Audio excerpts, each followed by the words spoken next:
नमस्कार। स्वागत है आपका स्प्रेड पीस में। आज सुनिए मुंशी प्रेमचंद की लिखी कहानी आहुति। आनंद ने गद्देदार कुर्सी पर बैठकर सिगार जलाते हुए कहा, आज विशंभर ने कैसी हिमाकत की।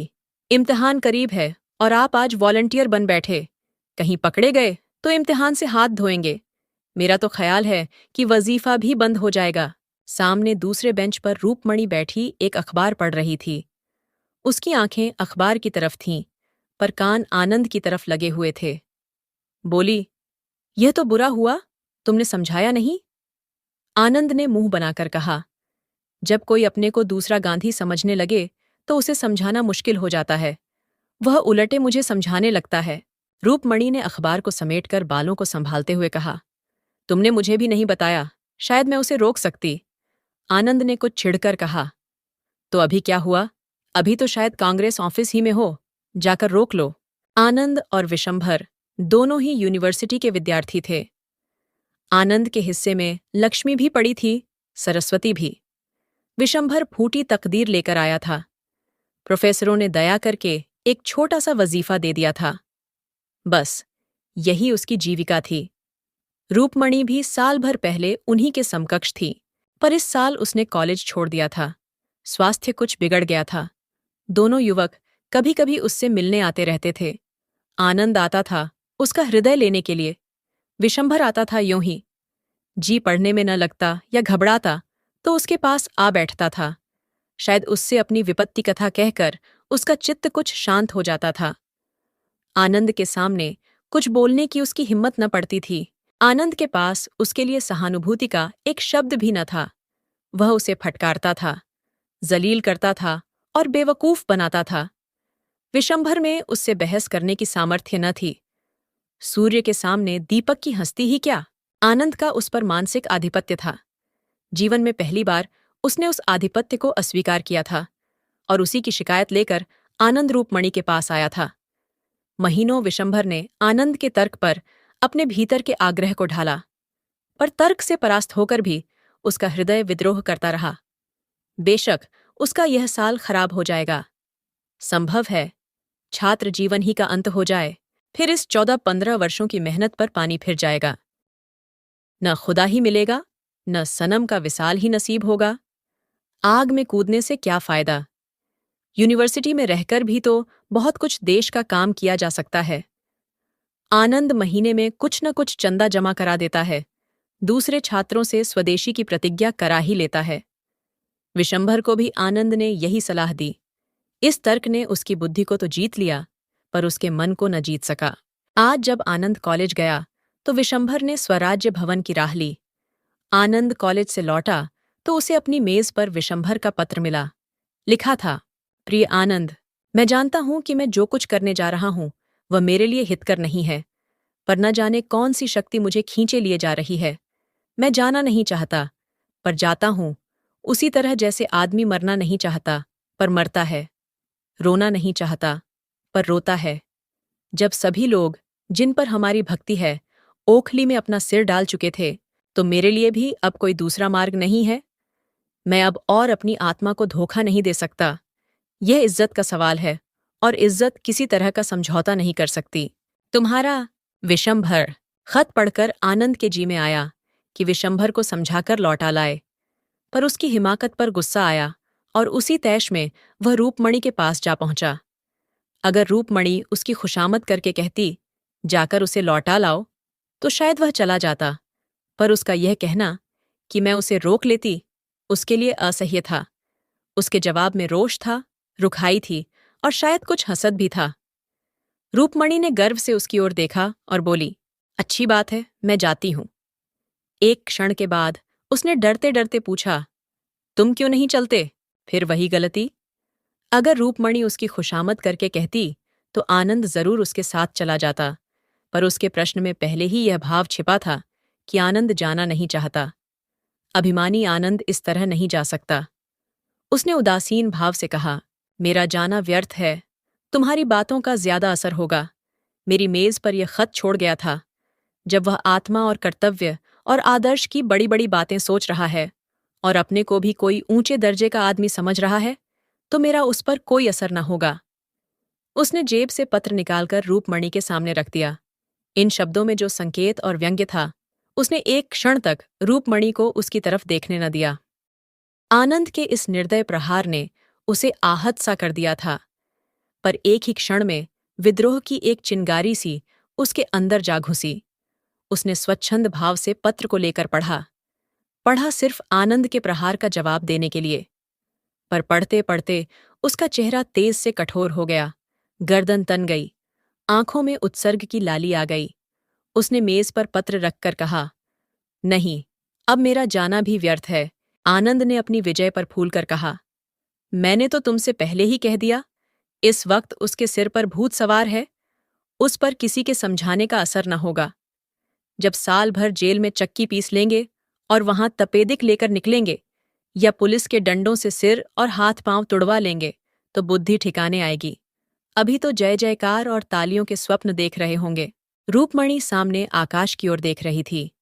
नीले आकाश में एक छायाचित्र सा नजर आ रहा था, दुर्बल, सूखा हुआ नग्न शरीर, घुटनों तक धोती, चिकना सिर, पोपला मुंह, तप, त्याग और सत्य की सजीव मूर्ति।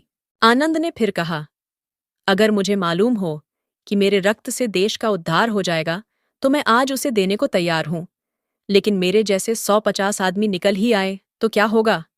प्राण देने के सिवा और तो कोई प्रत्यक्ष फल नहीं दिखता। रूपमणि अब भी वही छायाचित्र देख रही थी। वही छाया मुस्कुरा रही थी, सरल मनोहर मुस्कान, जिसने विश्व को जीत लिया है। आनंद फिर बोला, जिन महाशयों को परीक्षा का भूत सताया करता है, उन्हें देश का उद्धार करने की सूझती है। पूछिए, आप अपना उद्धार तो कर ही नहीं सकते, देश का क्या उद्धार कीजिएगा?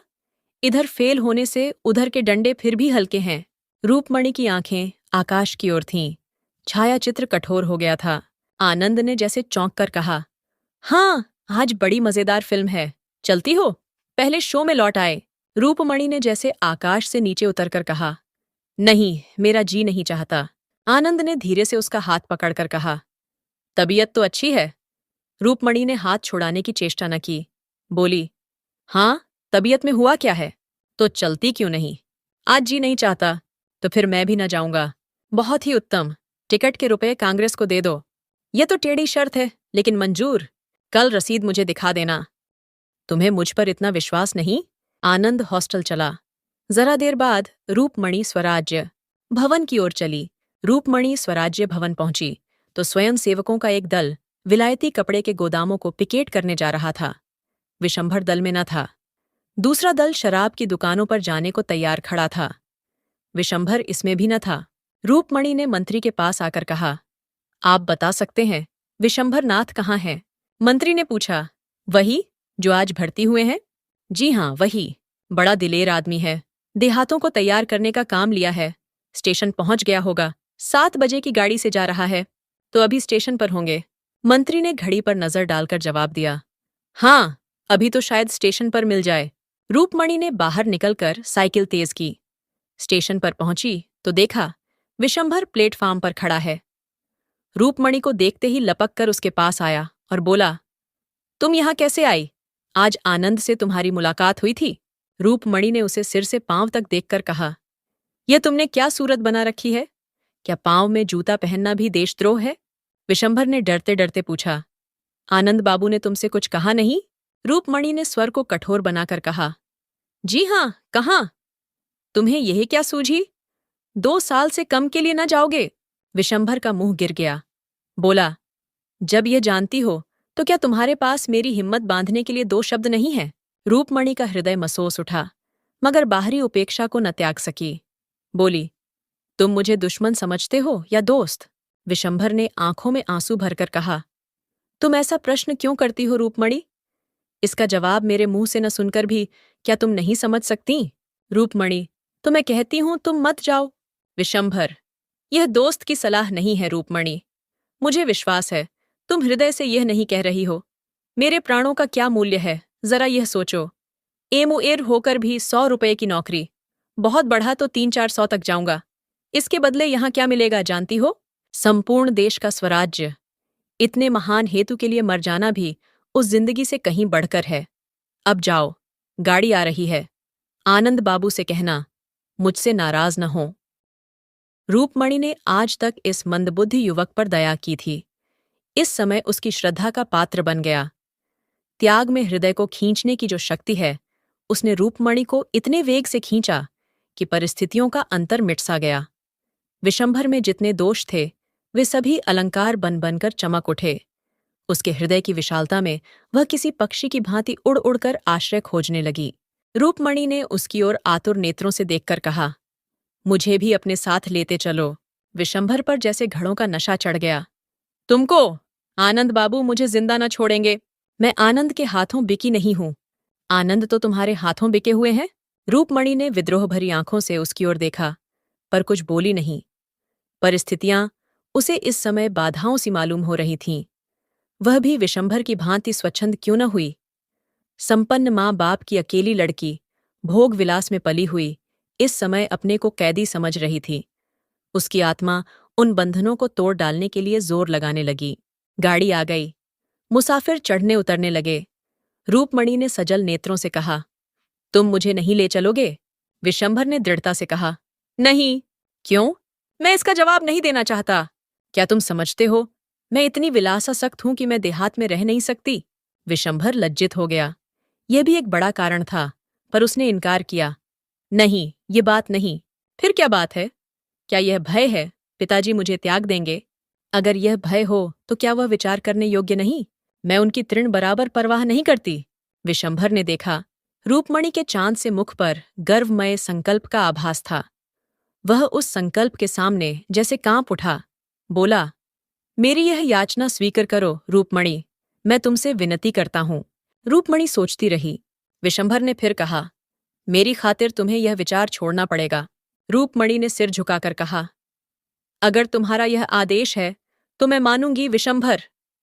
तुम दिल से समझते हो, मैं क्षणिक आवेश में आकर इस समय अपने भविष्य को गारत करने जा रही हूं। मैं तुम्हें दिखा दूंगी, यह मेरा क्षणिक आवेश नहीं है, दृढ़ संकल्प है। जाओ, मगर मेरी इतनी बात मानना कि कानून के पंजे में उसी वक्त आना जब आत्माभिमान या सिद्धांत पर चोट लगती हो। मैं ईश्वर से तुम्हारे लिए प्रार्थना करती रहूंगी। गाड़ी ने सीटी दी। विशंभर अंदर जा बैठा। गाड़ी चली। रूपमणि मानो विश्व की संपत्ति अंचल में लिए खड़ी रही। रूपमणि के पास विशंभर का एक पुराना रद्दी सा फोटो आलमारी के एक कोने में पड़ा हुआ था। आज स्टेशन से आकर उसने उसे निकाला और उसे एक मखमली फ्रेम में लगाकर मेज पर रख दिया। आनंद का फोटो वहां से हटा दिया गया। विशंभर ने छुट्टियों में उसे 2-4 पत्र लिखे थे। रूपमणि ने उन्हें पढ़कर एक किनारे डाल दिए थे। आज उसने उन पत्रों को निकाला और उन्हें दोबारा पढ़ा। उन पत्रों में आज कितना रस था। वह बड़ी हिफाजत से राइटिंग बैग्स में बंद कर दिए गए। दूसरे दिन समाचार पत्र आया तो रूपमणि उस पर टूट पड़ी। विशंभर का नाम देखकर वह गर्व से फूल उठी। दिन में एक बार स्वराज्य भवन जाना उनका नियम हो गया। जलसों में भी बराबर शरीक होती। विलास की चीजें एक एक करके सब फेंक दी गईं। रेशमी साड़ियों की जगह गाढ़े की साड़ियां आईं। चरखा भी आया। वह घंटों बैठी सूत काता करती। उसका सूत दिन दिन बारीक होता जाता था। इसी सूत से वह विशंभर के कुर्ते बनवाएगी। इन दिनों परीक्षा की तैयारियां ही थीं। आनंद को सिर उठाने की फुर्सत न मिलती। 2-1 बार वह रूपमणि के पास आया, पर ज्यादा देर बैठा नहीं। शायद रूपमणि की शिथिलता ने उसे ज्यादा बैठने ही न दिया। 1 महीना बीत गया। एक दिन शाम को आनंद आया।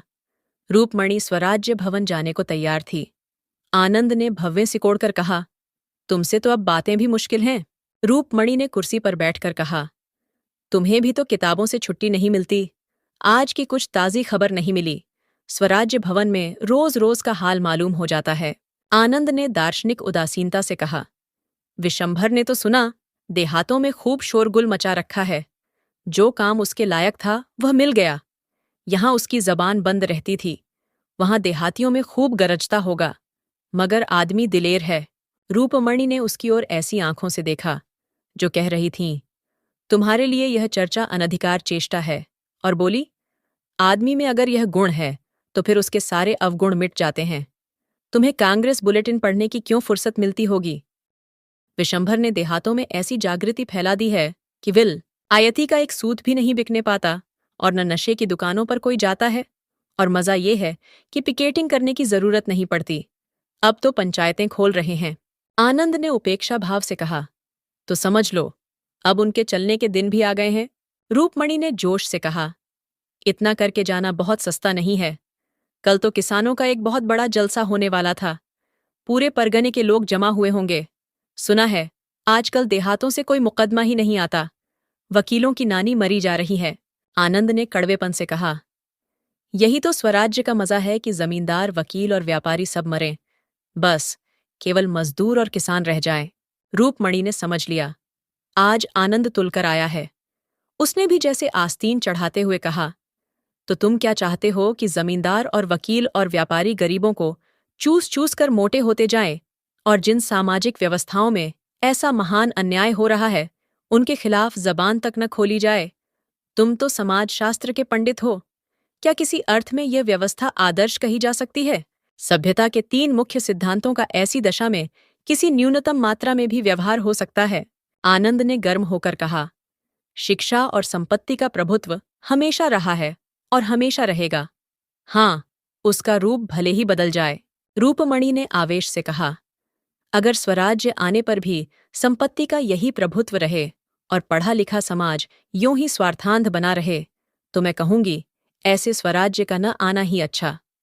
अंग्रेजी महाजनों की धन लोलुपता और शिक्षितों का स्वहित ही आज हमें पीछे डाल रहा है। जिन बुराइयों को दूर करने के लिए आज हम प्राणों को हथेली पर लिए हुए हैं, उन्हीं बुराइयों को क्या प्रजा इसलिए सिर चढ़ाएगी कि वे विदेशी नहीं स्वदेशी हैं? कम से कम मेरे लिए तो स्वराज्य का यह अर्थ नहीं है कि जॉन की जगह गोविंद बैठ जाए। मैं समाज की ऐसी व्यवस्था देखना चाहती हूं जहां कम से कम विषमता को आश्रय न मिल सके। आनंद, यह तुम्हारी निज की कल्पना होगी। रूपमणि, तुमने अभी इस आंदोलन का साहित्य पढ़ा ही नहीं। आनंद, न पढ़ा है न पढ़ना चाहता हूं। रूपमणि, इससे राष्ट्र की कोई बड़ी हानि न होगी। आनंद, तुम तो जैसे वह रही ही नहीं, बिल्कुल काया पलट हो गई। सहसा डाकिये ने कांग्रेस बुलेटिन लाकर मेज पर रख दिया। रूपमणि ने अधीर होकर उसे खोला। पहले शीर्षक पर नजर पड़ते ही उसकी आंखों में जैसे नशा छा गया। अज्ञात रूप से गर्दन तन गई और चेहरा एक अलौकिक तेज से दमक उठा। उसने आवेश में खड़ी होकर कहा। विशंभर पकड़े लिए गए और 2 साल की सजा हो गई। आनंद ने विरक्त मन से पूछा। किस मामले में सजा हुई? रूपमणि ने विशंभर के फोटो को अभिमान की आंखों से देखकर कहा।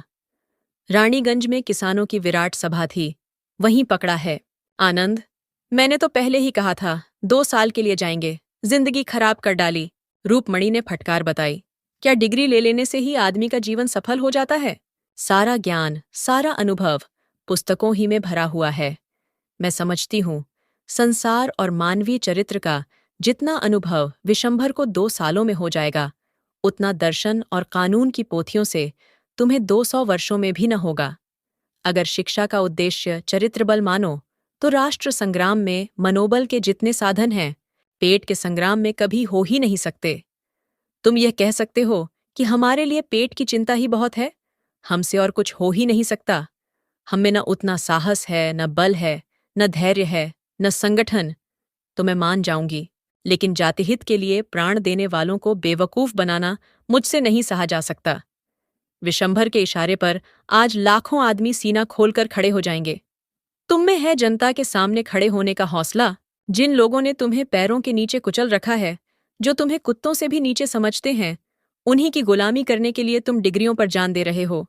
तुम इसे अपने लिए गौरव की बात समझो, मैं नहीं समझती। आनंद तिलमिला उठा, बोला।